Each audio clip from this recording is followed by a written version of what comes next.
Hello, good morning ma'am. Ngasidi yumda laabanina yumda lakpagi silserda leibagi ahanba vlog oidoini ngasise.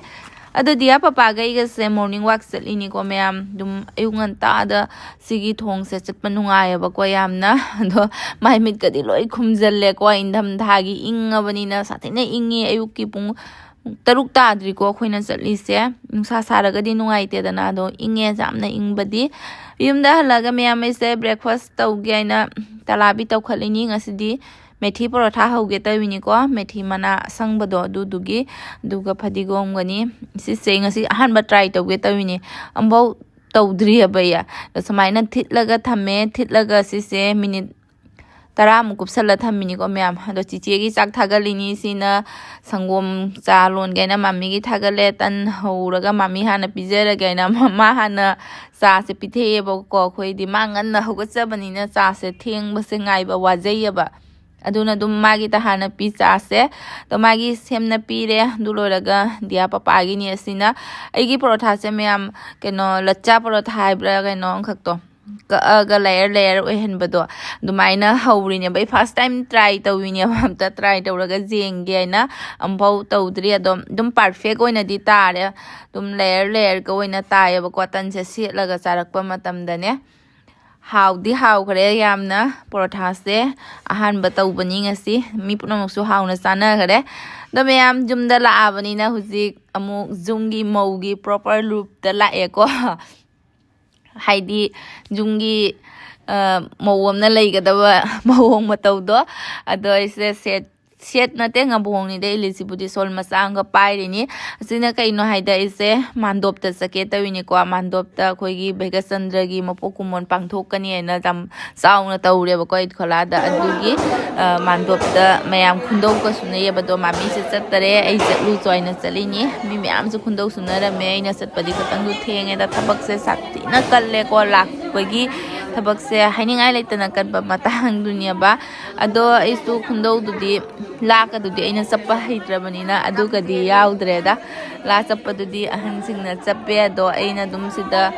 motor kari klase mange tawini baise singra ka su pije moigi se singra mayam khundau suri mayam se sida da hawai se man khatlini ai ga che baby hoya khoi tawdana ado khoi di dum la sappa do ya haudrabanya si hoi tawre ba puja sungon tawri ado yumda halaga mayam ai phi mayam se mu phi sing sidi phawram mabani khara dikwa siloi asubani makha thadari se phawbanang da naina nuksa se dum thanam mabani ba samaina sigi barthin de ka phi ga se thawri ani se di phawram maba ado atei sina mathak kara phawdoi ba aduna phawbang ngamam dare ba du akhoi mami se sanare ju yam phajana tharami ma se handak sanare ka yam phajana dhari mapan se ga sat leiramme aduga igi system naina top ka thambadudi leiramdare ko amta masu mai thokpa magi haina jabada hangam pambi ga tha leirame dhari sida kanna toningo kase loi dhari da pukhala taw leirame aigi mawong ga pura ondo me mana aduga halaga sak hinjang thongna khotna loiraga dia papa simu new year ni horendi bye bye tawdori ne na tupi leirusi amta ina butia da chatle butia market tamu butia la iko ma'am hujik silserda leiba mising di khangam gani ado sidagi phi alumba se yamna sulum me ba ko andi apa phi jengi kanna se muk chatle hadudagi hale aisen mis loi hathu ni ko ma'am duga khoi se ahan ba imoinu puja tawjari ni ko imoinu ma ibe ma se handak na ahan ba khoi gi khuram jari ni kamai process ta khuram misu dugdam khangjade do handak ti khuram me ahan ba sahi gi dum soidana ba tawrani mathang dagi di ado dum mamina dia khara dum than si na dia khara amsu thale dum diwali gi dumaina candle ka tawna kwa da gate so mani kha thado e dukoigi dhari das mami jengi kanna dhari da su amani kha dum thare diwali da than bado dumaina mathang saidi phajana tawrani handak se phajana su marang jurang su oire ba kwa khoi lakpaga kariga no me mami su makhong lei hatli ba tanja sida thaba kanna kalingai tanja sida ko masa si pipe sida yung anta da ising lawbada makhong se siga lawsanna tu dana leihat le duna makhong su kal leihat li tanja sida do amuk ai se ma'am bye bye ge amuk yum da sake tawini ko do momotas na diagi masam se tawbiri ni lonbiri ni beni harau bada loire ma masam beni lo laina hajagreda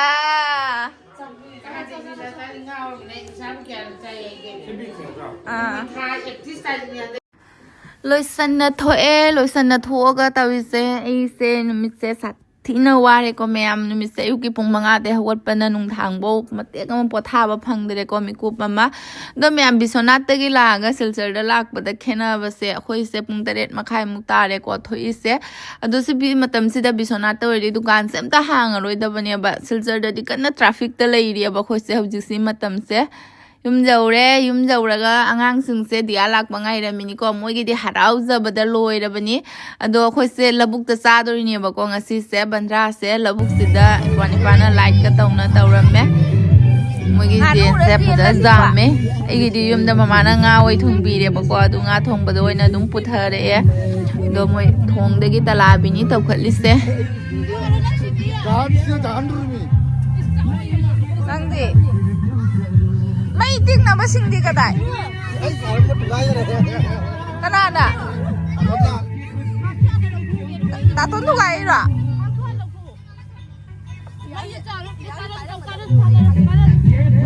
ไอ้มาข้าผมจ้ะไม่สิเนี่ยเขากดประเดี๋ยวจะอวยไปยานะแต่นั่นก็อาหารประเดี๋ยว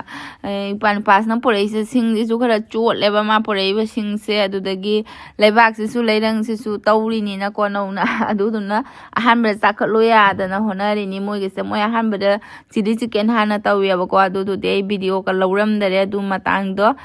ดูกี่มวยเสียโอ้ยแต่นั่นไม่เสียกี่มัวนั่นที่สุขเลยก็ประเดี๋ยวดีอ่ะเด้ลุมสิ่งจะทานาแต่วันนี้เนี่ยสิ่งท่าไปสิสุไอ้ดิโจบก็นัวมาไว้เด้ก็งานซึ่งสิเดแต่มันนุ่งไอ้ครับวันนี้มวยตาวิสมวยมาเซนแต่มวยกินนุ่งไอ้เบียดโอ้ยวันนี้เสียปุระเจียนเสียจามไม่เห็นมวยเสียขัดเนาะไม่ฮิยับอ่ะตอนนี้ชาจะมุงต้องเปรี้ยวกันมาบุกคางมุงบุกขึ้น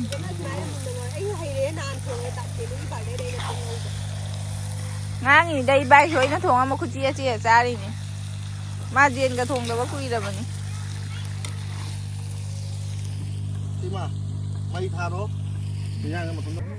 แต่วิเศษว่างานนี่เสียมวยจะกูชนะนะดินุ่งไอ้นารีนี่ก็มวยกี่ดีนุ่งไอ้เบียดนี่โอ้ยเสียโดยเสีย copyright จานเนี่ยนะแม่มกันโอ้ยนะไอ้ดีบอสก็บารอยตัวเราบันนี้ก็ใส่ดอแล้วก็เจียนใจยังวันนี้ช่วยเนี่ยจุ่มตะก็จะสมัยพิจารณาก็สุดจ้าปนเทียบตัวทงเลยก็มวยหันขราสากก็จาริดินเส้นนุ่งไอ้นะวารีเส้นนุ่งไอ้ครับปนก็มวยนะสุนารีวารีเสียค่อยกอกตะก็ลำแบบพังดาวารีงั้นตอนนี้มวยนะสุนารีเสียสาบสิดา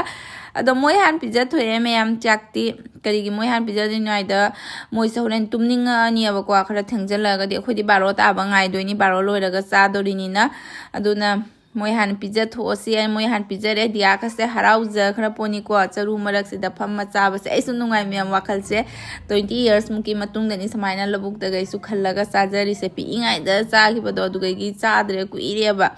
हाने memory सिंग तो लोई निंगजंगे अखोय सु पिंगाय the कस माइना new year तौरम बदो पपा ओय कैक्रा लोई पुल्लगा को लबुक तस माइ सानरम बदो अदो अखोय से मै टिके तविनी मैम चाकती बारो तारगा चादोरिनिना दुना चाकसे हाइदि ngaइबो ओइना मै से टिए से तो सम मपा मचा जगोय सारी सम मपा मचा पार्टी नि अदुगा सोमदा अमना पैना लेहरे कोई पनि पाइगी मचानुपी से मपा से दियागा जगोय सारुरे खरा दो मागा साबिदे हाइना मांगोंदा दिलु तौबिदे हाइना कप्पिनि को चंगागा ममागा मपागा न थेमि थोकलो लाओ सासे हाइना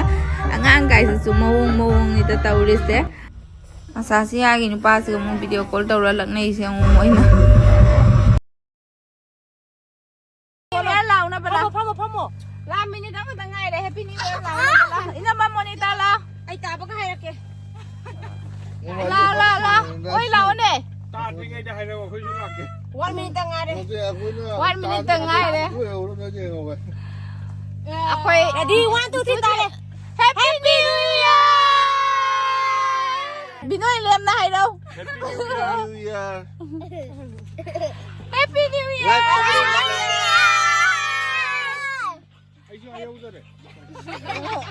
Happy New Year. Happy New Year everyone này làm tất lâu rồi nên là 2026.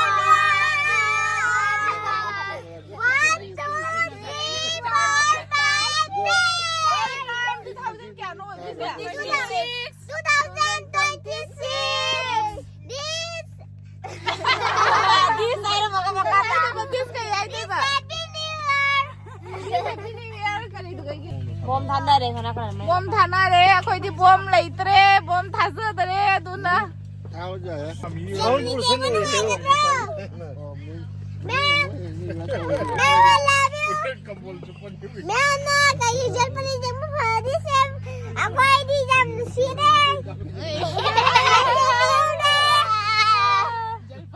Saksa ya ma'am saksa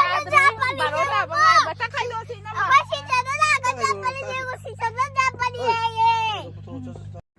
Sakse baro lalaga oina janare ko ma'am sumaina dum do nungaigre ma'am jamna piingai gi memory sing su loi keno oire chinau ma'am su pulle smai dum lo sale ma'am handaki bye bye sidi